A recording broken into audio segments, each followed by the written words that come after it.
胡寶秀博士請我做嘅呢個講座嘅時候，我以為大家圍個圈嗰啲，個主題就係啟迪啦。咁啊點為之啟迪兒童呢？我介紹下自己啦，我係陳永全啦。咁啊，我本身咧就唔係搞兒童劇嘅，我本身係搞大型劇嘅。我好中意做戲嘅，我本身係個演員嚟，一個導演嚟，好中意做戲嘅。咁啊，做戲嘅時候，咁我哋好幸運呢，就我哋嘅劇團就喺屯門大會堂嘅文娛廳，屯門大會堂咁啊，住咗喺度 VPS， 即係 Venue Partnership， 做咗一個係啦恆常嘅，做咗16年可以做啦。咁我就諗嘅一樣嘢，我話諗下點解當我去想搞兒童劇嘅時候，我發現咗一樣嘢，原來香港係冇人寫兒童劇嘅，冇嘅。我哋成日擔心一個問題就係冇觀眾，觀眾點嚟呢？咁冇觀眾我哋點搞呢？咁我諗下，所以我哋咁啱即係有一個因緣和合之下，我喺屯門呢有一個駐場啦。今日咁我要搞兒童劇，我要培養兒童入劇院，去培養咗呢個興趣先。咁佢將來睇完我哋啲戲，入咗劇院睇完戲之後，佢覺得呢個諗法或者呢個舞台嘅表演令到佢深刻嘅印象，佢大個之後就有興趣入去劇院。咁呢個我哋想做到嘅嘢嚟嘅。於是我搞咗兒童文學劇場啦。咁文學有咩好處呢？因為而家小朋友呢，其實基本上佢哋好豐盛嘅，香港好多節目啦，有好多物質啦，喺上網啦、手機啦、電腦、電視，太容易睇好多嘢。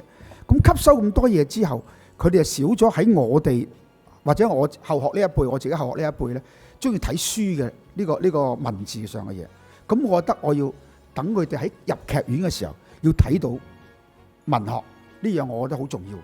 咁好啦，咁我就開始思考點為之文學呢？佢哋唔睇書嘅，點睇文學呢？咁我就喺搞戲嘅方法裏邊，喺個方向裏邊要有個文學性。咁點樣文學？點樣叫文學性呢？看得見的文學，看得見的文字，我有咁嘅效果俾你哋睇到。佢哋睇完之後，咁點去形成呢個看得見嘅文學同埋文字呢？我就係從呢個舞台設計、導演嘅處理、演員嘅表演、燈光、道具，所有嘢去組合成一個美學，一個有詩意嘅一個畫面，唔係就咁做一個戲。對我嚟講，咁呢樣嘢呢，等於如果簡單嚟講，令大家明白就係一個好似我哋中國畫嘅一個留白，個空間要好大，有想像，俾小朋友帶入個想像嘅世界，咁佢哋就容易明白啲嘅。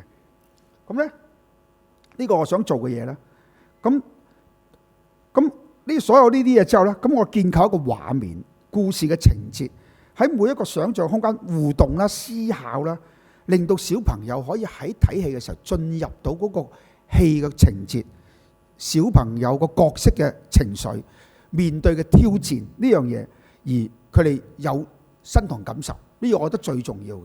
第2、3套戲嘅時候呢，我就要講死亡。咁我身邊嘅設計師所有人喂，唔係話你搞死亡喂，唔得嘅喎，啲小朋友喊嘅喎。我話小朋友會喊嘅，但係佢係必須經歷呢個階段。我話小朋友未必經歷到死亡。咁我話最簡單就係佢唔見呢個玩具，對佢嚟講已經死亡咗嘅，即係佢唔會叫死亡啦。佢唔見嗰一樣嘢好傷心，冇一樣嘢佢會喊嘅。咁呢個我話呢個就其實對佢嚟講要面對點樣去分離或者迷失咗啲，唔見咗啲嘢。咁呢個佢哋要學習嘅。咁我哋用好多戲，我揀呢啲戲都係要從呢個方向去揀。咁我發現咗有一個識到一個作家叫 David Holman， 一個英國嘅劇作家嚟。咁佢啲劇本呢係喺 National Theatre 做嘅。咁佢啲戲呢係原來咁啱喎。咁佢哋好有文學性嘅。咁同埋啲戲好有節奏嘅，嗰個 rhythm 好好嘅，令到小朋友聽落容易聽嘅。咁喺文學上嘅文字咧就唔係話點講呢？唔係你死梗啊，唔係啲咁粗俗嘅。咁我哋譯嘅時候，我哋都要譯到一個比較文學性嘅嘢，咁令到小朋友容易入口。呢個就係一個灰鯨啦，就係一個David Holman 寫嘅一個戲，講緊一條魚呢去咗阿拉斯加，嗰條魚走唔到。咁跟住呢，有個爸媽就救呢條魚，但係都走唔到。咁終於咧，美國係要用蘇聯嘅啲船破冰船呢，係破開呢邊救咗佢嘅。咁呢個係好感動嘅。你見到我哋用啲氫氣球啦。你見到嗰個呢一個男仔揸住一支布呢，咁我哋就有個船頭嚟嘅，就掹開個布就變咗個船頭，令到小朋友去 create 個畫面，幫我哋製作個畫面。咁同埋啲波變咗啲白色嘅布呢，地下有啲棉開嚟嘅，咁變咗做咗個冰川嘅感覺。因為戲劇呢，我哋點做都好呢，其實我做一個畫面俾你簡單，係一個爆炸嘅畫面，係咪？你哋係要你想像，我俾啲紅色光，俾啲煙，俾個生 Q 砰爆炸，但係你係要想像。咁我想小朋友去完成呢個想像嘅畫面，先成為一個完整嘅畫面。呢個係我哋想做嘅嘢嚟嘅。咁我哋有一個咧，佢仲有一個叫做所羅門的大貓，陣間都有。咁咪講一隻豹咧，絕種嘅豹。咁呢個小朋友叫所羅門就救點樣救嗰隻豹嘅。咁呢個好重要。咁我哋點解咧？我哋覺得小朋友而家淨係喺局限咗。嗱，小朋友其實可能會有養啲寵物啦，但我哋想去擴闊嘅世界。因為世界鯨魚啊、大嘅貓啊，佢哋係要愛護，佢哋識珍惜嘅。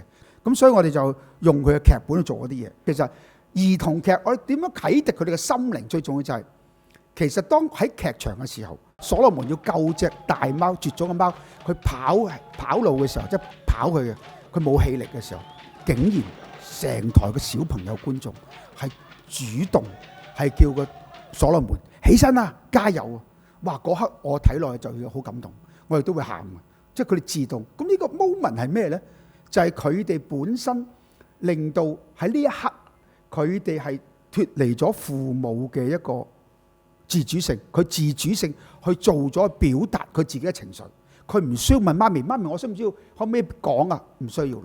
咁呢個係最美麗，最美麗佢哋自己一個自發，令佢聯想到一啲感受而表達出嚟嘅。我哋做咗五感啊，我哋做0至歲半嘅 show 嘅。咁佢哋我哋一路表演嘅時候，小朋友行出嚟嘅。我哋小朋友譬如啲棉胎，佢哋會有小朋友瞓咗喺棉胎度，個演員就 adapt 嘅，點樣同小朋友一齊去玩呢件事，咁啊好開心嘅。咁啊互動性好多嘅，咁令到小朋友咧係參與性好高啦。咁我就要搞啲戲係要父母同小朋友都啱睇，係要感動嘅。